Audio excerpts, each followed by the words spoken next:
Hello student, welcome to my channel AI biology. आणि या video लेक्चरमध्ये आपण डिस्कस करणार आहे सेक्स डिटर्मिनेशन. काय डिस्कस करणार आहे आपण? Sex determination. आपण क्रोमोझोम थेरी स्टार्ट केली होती. आपण स्टेट बोर्डचा 3rd नंबरचा जो चॅप्टर आहे इनहेरिटन्स अँड व्हेरिएशन, लगभग आपण त्या चॅप्टरच्या एंडपर्यंत पोहोचलेलो आहोत. क्रोमोझोम थेरी संपल्यानंतर काही फक्त सिंड्रोम्स वगैरे आहेत जे की आपल्याला डिस्कस करणार आहे. तर याच्या पहिले आपण डिसीज डिस्कस केले, जेनेटिकली डिसीज, त्याच्यामध्ये हिमोफिलिया आणि कलर ब्लाइंड सारखे एक्झाम्पल विथ एक्झाम्पल आपण ते सॉल्व्ह केले. जर तुम्ही नसन पाहिले ते व्हिडिओ तुम्ही पाहू शकता. ठीक आहे. तर आजच्या या व्हिडिओ लेक्चरमध्ये आपण डिस्कस करणार आहे की सेक्स डिटर्मिनेशन काय आहे. ठीक आहे. तर सेक्स डिटर्मिनेशन म्हणजे नेमकं काय? बेसिक पासून समजू की कोणकोणते क्रोमोझोम्स असतात जे की सेक्स डिटर्माइन करतात, किंवा मेल्स कशा पद्धतीने बनल्या जातात. सेक्स म्हणजे नेमकं काय की मेल्स कशा पद्धतीने बनल्या जातात, कोणते क्रोमोझोम त्याच्यासाठी रिस्पॉन्सिबल आहेत, किंवा अनदर म्हणू शकतो आपण की फिमेल कशा पद्धतीने बनल्या जातात, त्याच्यासाठी कोणते क्रोमोझोम रिस्पॉन्सिबल राहतात, आणि हे कशा पद्धतीने बनल्या जाते, या व्हेरियस गोष्टी आपण या व्हिडिओ लेक्चरमध्ये काय करणार आहे? डिस्कस करणार आहे. ठीक आहे. तर जास्त टाइम न वेस्ट करता चला आपण लेक्चरला स्टार्ट करणार आहे की सेक्स डिटर्मिनेशन म्हणजे नेमकं काय. सेक्स निर्धारित करणे असा मिनिंग होत त्याचा मराठीत. निर्धारित त्या मेकॅनिझमले निर्धारित करणे म्हणजे काय की कोणते, आता जास्त प्युअर मराठी झाली ते सगळ्यांना समजलं पाहिजे. निर्धारित करणे म्हणजे काय की कशा पद्धतीने कोणतं मेकॅनिझम आहे सेक्स बनण्याचं, ते त्याला आपण सेक्स डिटर्मिनेशन असे म्हणतात. सिंपल डेफिनेशन आहे. काय दिलेली त्याच्यामध्ये? द मेकॅनिझम, पाहून घ्या इकडे लाईन बाय लाईन आपण समजून घेऊ. काय म्हटलेलं आहे की द मेकॅनिझम बाय विच, असं म्हणजे ते mechanism by which sex establishment is the term has sex determination. म्हणजे जे प्रोसेस आहे, जे मेकॅनिझम आहे, त्याला आपण काय म्हणतो की जसं की कोणते क्रोमोझोम्स आहे जे की निर्धारित करतात, त्या मेकॅनिझमला आपण सेक्स डिटर्मिनेशन असे म्हणतात. आलं लक्षात? की तुमचं मेल बनणार आहे का फिमेल बनणार आहे, कशा पद्धतीने मेल बनणार आहे, कशा पद्धतीने फिमेल बनणार आहे, एक्स क्रोमोझोम कशा पद्धतीने काम करते, वाय क्रोमोझोम कशा पद्धतीने काम करते, या मेकॅनिझमले, हे सगळं जे मेकॅनिझम आहे यालाच आपण जे मेकॅनिझम आहे जे की काय इस्टॅब्लिश करून तुमचं सेक्स इस्टॅब्लिशमेंट करत. ठीक आहे. तर आपण थोडं स्लो घेऊ. सेक्स इस्टॅब्लिशमेंट म्हणजे करणे म्हणजे नेमकं काय? सेक्स म्हणजे नेमकं काय? दोन पद्धतीचं सेक्स राहते. एक राहते तुमचा मेल आणि एक राहते तुमचा फिमेल्स राहते. एक राहते तुमचा मेल आणि एक राहते तुमचा फिमेल. मेल बनणे किंवा फिमेल बनणे याच मेकॅनिझमले काय म्हणतात? सेक्स डिटर्मिनेशन असे म्हणतात. आलं लक्षात? इथपर्यंत काय कॉन्सेप्ट आहे? तर ठीक आहे. आता समोर चालू आपण काय दिलेलं त्याच्यामध्ये. The terms sex refer to the sexual phenotypes. म्हणजे हे जे सेक्स वर्ड दिलेला आहे हा कशासाठी रेफर दिलेला आहे? सेक्शुअल फिनोटाइप साठी दिलेला आहे. सेक्शुअल फिनोटाइप म्हणजे नेमकं काय की तुम्हाला माहित आहे फिनोटिपिकली मेल वेगळा राहतो आणि फिनोटिपिकली फिमेल वेगळा राहतो. आता फिनोटाइप म्हणजे जर तुम्हाला माहित नसेल तर तुम्ही पहिलेपासून व्हिडिओ लेक्चर पाहत आला म्हणजे पाहत चला, त्यावेळेस तुम्हाला सगळ्या गोष्टी बेसिक समजतील. लक्षात येतपर्यंत. तर फिनोटिपिक तुम्हाला माहित असलं पाहिजे की एक्सटर्नल अपीअरन्स आहे, आणि एक्सटर्नल अपीअरन्स म्हणजे नेमकं काय की मेल हा वेगळ्या पद्धतीने दिसतो आणि फिमेल हा वेगळ्या पद्धतीने दिसतो. ठीक आहे. तर म्हणजे सेक्स हा वर्ड कशासाठी दिलेला आहे? तुमच्या सेक्शुअल फिनोटाइपसाठी. आणि सेक्शुअल फिनोटाइप काय राहते? मेल्स अँड फिमेल्स राहते. काय म्हटलेलं आहे समोर? In some species, both male and female reproductive organ are represent to the same organism. Same organism. ठीक आहे. आता सेम ऑर्गॅनिझम हा पण एक फंड आहे की काय म्हटलेलं आहे त्याच्यामध्ये की in some species both male and female organ are present on the same organism. एका ऑर्गॅनिझम मध्ये पण मेल अँड फिमेल ऑर्गन काय राहू शकतात? प्रेझेंट राहू शकतात. असे पण काही ऑर्गॅनिझमचे एक्झाम्पल आहे आपल्या म्हणजे डायव्हर्सिटीमध्ये म्हणू शकतो की आपल्या ऑर्गॅनिझममध्ये म्हणजे ॲनिमल किंगडममध्ये असे पण काही ऑर्गॅनिझम्स आहे ज्याच्याकडे male and female organ present आहे सेम ऑर्गॅनिझममध्ये. जर तुम्ही 10th क्लासमध्ये ॲनिमल क्लासिफिकेशन जर वाचलं असेल किंवा चॅप्टर झाला असेल तुमचं, ऑब्व्हियसली आहे तुम्ही 10th झाला असेल तर त्याच्यामध्ये तुम्हाला मोस्ट ऑफ द एक्झाम्पल झाले असतील जे की काय आहे तुमचे की काही स्पेसिस असे राहतात ज्याच्याकडे males and female reproductive organ same ऑर्गॅनिझममध्ये प्रेझेंट राहतात. तिकडे आपण जाऊ नये, त्याचं जास्त डिस्कशन करू नये. आपल्याला काय पाहिजे? Sex determination. ठीक आहे. तर आजचा जो मेन टॉपिक आहे तो टॉपिक आहे आपला ह्यूमन सेक्स डिटर्मिनेशन. काय तुमचा? Human sex determination. ठीक आहे. आज आपण कशामध्ये सेक्स डिटर्मिनेशन पाहणार आहे? Human sex determination. की ह्यूमन्समध्ये तुम्हाला माहित आहे की ह्यूमन्समध्ये मेल अँड फिमेल सेपरेट आहे. सगळ्यालाच माहित आहे.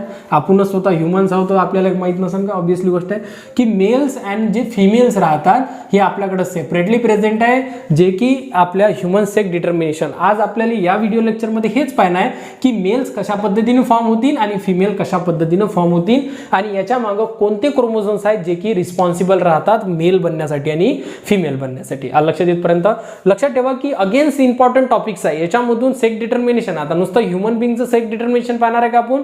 नाही. तर व्हेरियस असे इन्सेक्ट आहेत, व्हेरियस म्हणजे गोष्टी बर्ड्स वगैरे आहेत ज्याचं आपण सेक्स डिटर्मिनेशन पाहणार आहे. तर त्या सेक्स डिटर्मिनेशन पैकी एक टॉपिक बोर्डाच्या पेपरमध्ये येत असतो, म्हणून थोडं कॉन्सन्ट्रेशन नाही का, थोडं कॉन्सन्ट्रेशन लक्ष द्या की कशा पद्धतीनं सेक्स डिटर्मिनेशन केल्या जाते. तर सेक्स डिटर्मिनेशन आपण कशामध्ये पाहणार आहोत?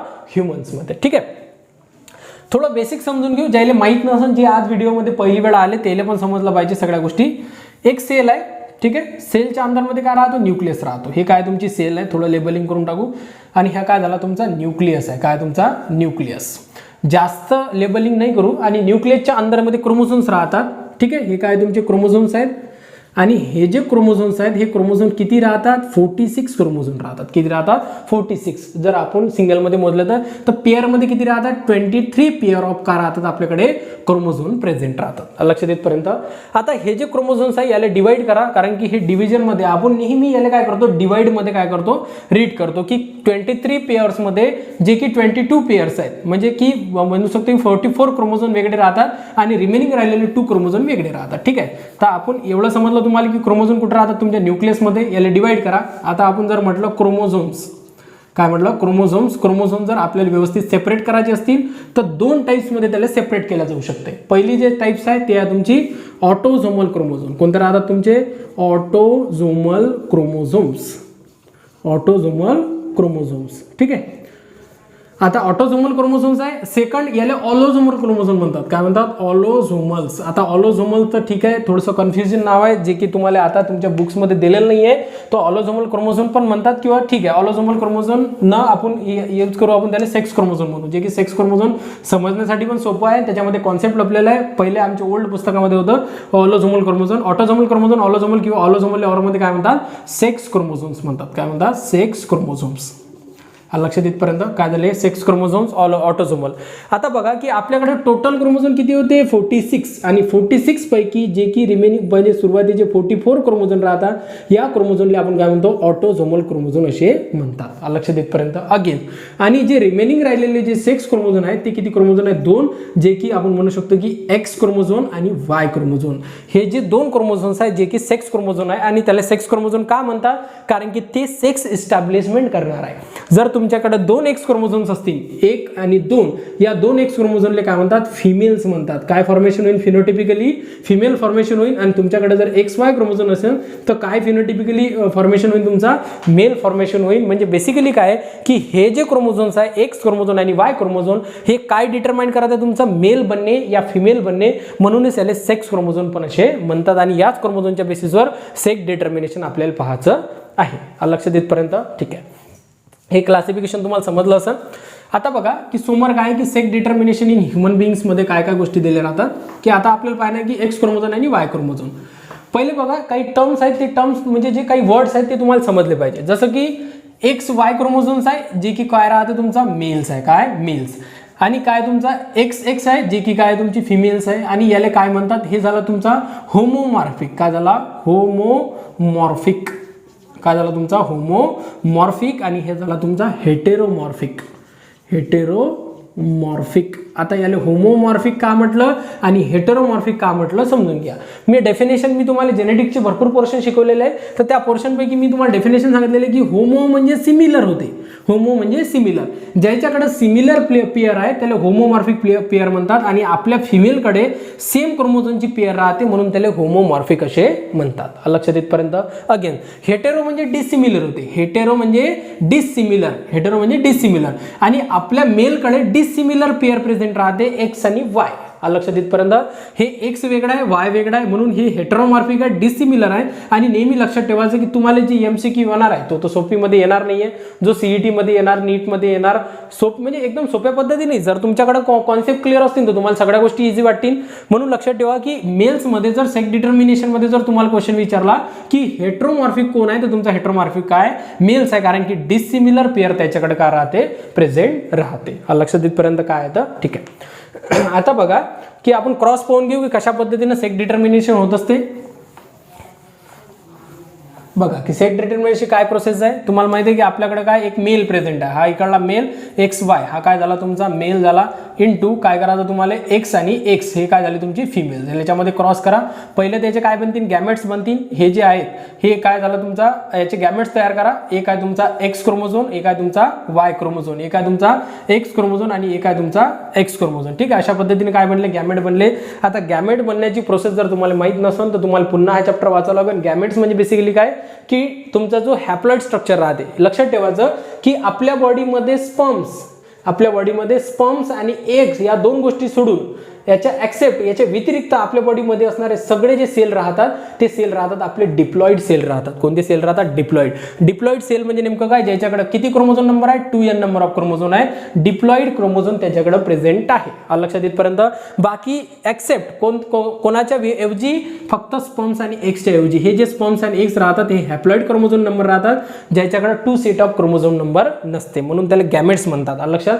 तो आपण ज्यावेळेस बघितलं मेंडलचे लॉ बघितले त्याच्यामध्ये पण गॅमेट फॉर्मेशन आपण बघितलेलं आहे. लक्षात येतपर्यंत आता बघा की कशा पद्धतीने पेअर होईल. इथं काय दिलेलं आहे की सगळ्यात पहिले एक सोबत म्हणजे X आणि X हे पहिली जनरेशन बनली, जे की काय तुमची फिमेल्स आहे.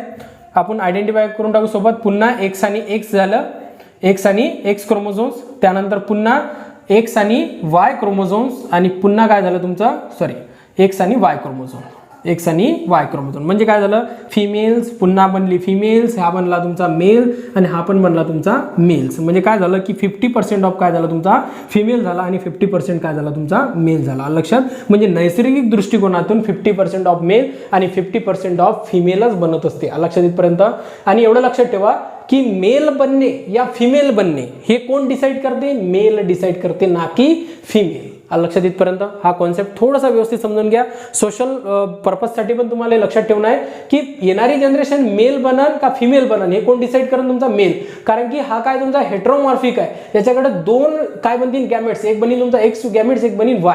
जर X गॅमेट फ्यूज झाला तर काय बनन तुमचा फिमेल, आणि जर Y गॅमेट फ्यूज झाला तर काय बनन तुमचा मेल बनन. म्हणजे याचा अर्थ मेलकडे काय त्याला माहित राहते का की आता फ्यूज होणार आहे? नाही, त्या गोष्टी ऑटोमॅटिक होऊ शकतात.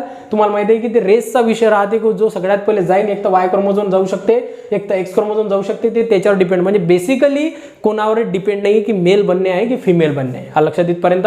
पहिले जो पोचल, जर Y गॅमेट पोचला तर मेल तयार होईल आणि जर X गॅमेट पोचला तर फिमेल तयार होईल. पण जर आपण विचार केला तर ते जे डिसिजन आहे ते कोणाकडे राहते? मेलकडे राहते. तर अशा पद्धतीने झाले सेक्स डिटर्मिनेशन. दोन X असतील तर फिमेल आणि XY असतील तर मेल्स. हे झालं तुमचं sex determination in human beings. लक्षात येतपर्यंत. ठीक आहे.